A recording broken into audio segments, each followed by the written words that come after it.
Hi, what is your name? Hi, I'm Milena. I'm from Austria. Nice to meet you. So can you tell a little bit more about what you are doing here in the United States? I'm here at Montclair State University to study here for a semester. Yeah, so what are you studying here and how has it been so far? My major is like molecular biology back home, but here I'm taking like 3 credits. I'm taking 1 biology class and I'm taking Chinese. Yeah, so let's talk a bit more how you ended up here. So basically you needed some skills in English for that. So can you go back to your childhood and remember how you started learning English? I mean, I've started learning English in like 4th grade, so in elementary school. And from that on it was like mandatory for us to learn English. Like I had it for like 9 years total, and that's just how I kept learning it. And can you talk a bit more about language instruction in Austria? What was the main focus of studying? Was it grammar based or more about communication? I think you first start with like the basic vocabulary, like introducing yourself and greeting and everything. There was, of course, like some grammar, but was there too much grammar? Because in some countries I don't think there was too much problems. grammar. No. It was like pretty like even like separated between like grammar and communication and like talking. And what did you find most difficult and the easiest thing? Because German and English are a bit similar in some ways. They come from the same language group, but still, did it make it easier or more or harder, more difficult to learn a language that is a bit similar to your native one? I don't think it made it harder because it's still kind of different. It's really different. Like what's the hardest about it is probably the pronunciation, because pronunciation is like completely different. Like the English people have like different tones you don't have in German, so I think that was probably the hardest for me to learn. And grammar, did you find it easier? Because as a Russian speaker, I know you, and in German you have genders, cases, but in English you don't. Yeah, so did it make it easier? English has really easy grammar. They just have like past tense and like the tenses, but other than that, there's no grammar you have to actually learn. You just have to know the. And what can you say about the perceptions of English in your country and in the European Union overall? Are people willing to learn English? Do they make an effort, or are they still reluctant because they want to preserve their national identity and national languages? I think it's pretty popular in Europe to learn English. It's like the national, like the language. You can connect with other people, and basically in every school you learn English. It's like a normal thing for us to have English in school and actually learn it and be able to speak it. So I think like the younger people, almost everybody can speak English. I mean, that's what I feel like. I don't know if that's true, but like most of the people I've met are able to talk in English.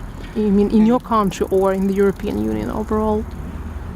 I think in the European Union overall. I think like the older, like other generations, like older people are not that open about learning English, but so they would still speak German or be reluctant to try to learn English.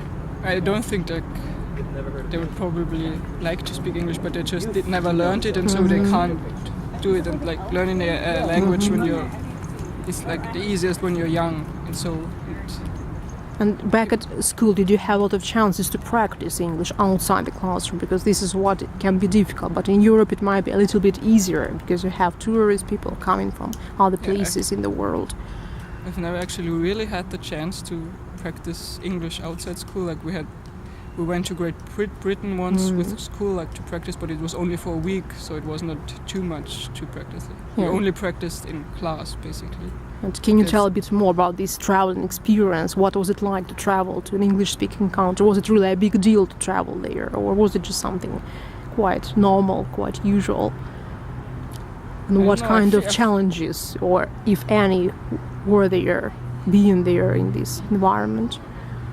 I don't really feel that it was too much of a big deal. But maybe it's because you are all I was kind of happy that I could like go somewhere and actually practice and actually talk in English, because that was the first time I actually had to talk in English. I couldn't go anywhere. Didn't have a way around it. But at first it's of course hard if you haven't really talked in the language before. But after some time I feel you get used to it and you actually get into the language if you're surrounded by it for some time. gets easier. Do you think it has to do with the fact that you are in Europe, so it's easier to go to Great Britain, so you don't feel that it's some kind of strange language that is spoken somewhere far from home, so you feel more comfortable psychologically, at least, trying to use it? I think so, yeah. And I think so it's also like social media and the internet plays a big role in that. Like our generation, like can watch English movies, like we can talk on the internet in English and read everything in English, and so we're surrounded by the language of English, so it's not that much of a big deal for us anymore. It's like our second language, basically. That's at least that's what I feel like, and I mean people my age. And so you don't feel hostile to just because. Do you feel sometimes that maybe you could have used German, but you need to speak English? Sometimes maybe some people think that their national identity is lost when they try to use other languages rather than their own. I don't really feel like that. So you feel okay speaking English, and you don't feel that it's just something. No, I mean I can always talk in German anyway, like with my friends, and but I don't really mind just talking in English, I guess. Yeah, so it doesn't matter really what kind of language it is. Not really, actually. I've never really thought about that, but yeah, it's a new perspective, yeah, to do that, just think about it. And what about German language? Because you come from a country just close to a larger country which has the same official language. Is it really the same? Do you have this really linguistic identity? I mean, as a language as such, it's the same, basically. We just the different dialects, different accents, and different words.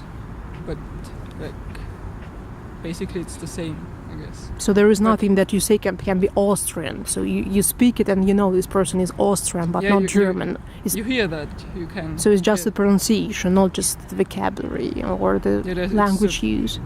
Like the way you say words, and like there's also vocabulary that's different. And I guess some grammar structures too.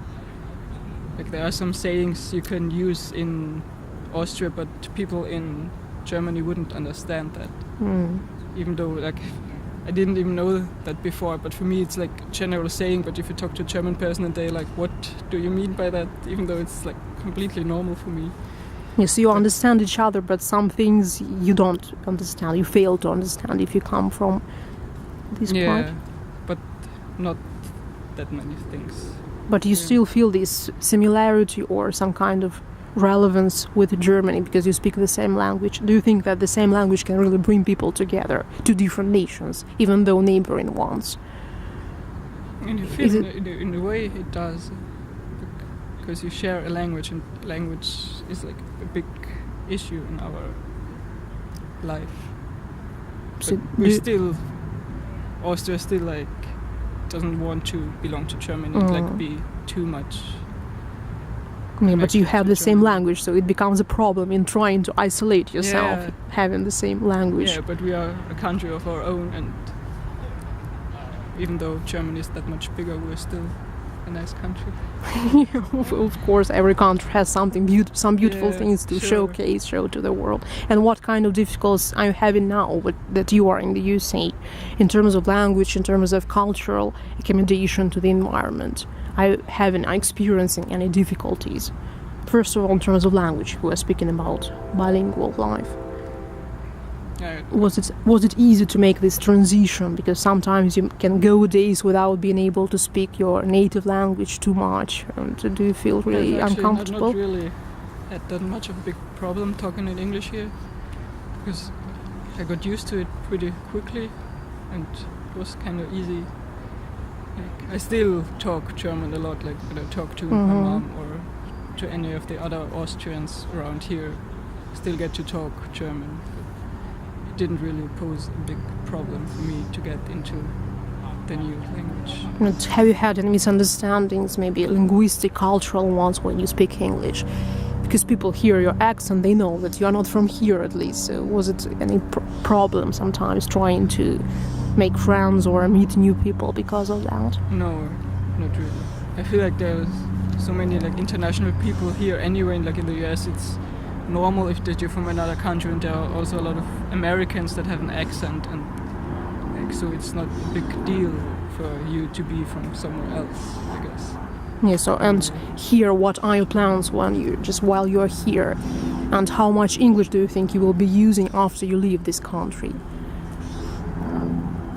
Like, what do you mean by plans? Your career plans, because in molecular biology it's just something that you need English for, or just something maybe it's just an experience now, but you are not considering doing it in the long term using English and traveling. If I want to go into research with molecular biology, I will probably have to use English to have to publish papers internationally and everything, and the English is the language of science, so you have to be able to communicate in it, to make connections and to network and everything. So I think it will help me with my career, even though I don't really know what it's going to be yet.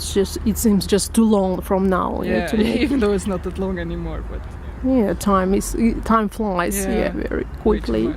And do you think it's possible to use German in a scientific environment? What kind of status does it have? Is it possible to get published, or is it mandatory to use English for your career, for your research?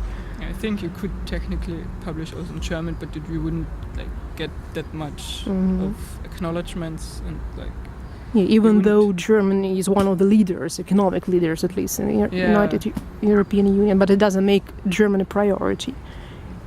You mean in the science? It's probably way easier in English, even though you still probably get kind of known, even if you just publish in German. But English has a bigger audience. The whole world can understand English, and for German, it's not that much. Yeah. And what other languages can you speak? You mentioned that, and I've learned Slovene for 12 years, but I never really practiced speaking it. I mean, I understand a lot, but I can't really actively talk. And you live close to the border, Yeah, I live close to it, so technically I should be able to talk in it, but sadly I'm not really. I mean, probably if I tried and if I tried really hard, I'd probably get into it. But do you have any motivation? Because motivation is a big thing. Or is it just something you do for a hobby, or because Slovenia is very close, so you think, why not try to learn the language just a bit? I've learned it in school, my whole school career. I've learned Slovenia. And maybe, hopefully, one day I'll find the motivation to actually actively practice it, because it's kind of sad that I've spent so much time in the language. You don't want to waste it, Yeah. And what about Chinese? You said here you are doing Chinese. Yeah, I've just started. It's my first semester taking a Chinese class. And why did you decide to take up Chinese? What doors do you expect it to open for you? What possibilities? I just wanted to learn about the new language and the new culture.